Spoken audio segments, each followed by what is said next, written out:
ஐயோ தொப்புள் வருதே சத்தமா நோயுதே யாருன்னா 108க்கு போன் பண்ணுங்க அம்மா.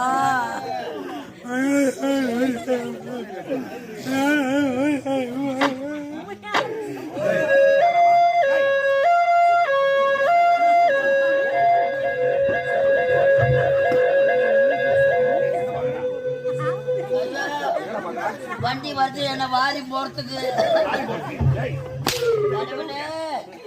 பெருமாள் கோயில மணியை யாரா அங்க கட்டி வச்சுக்கிறது அப்பா.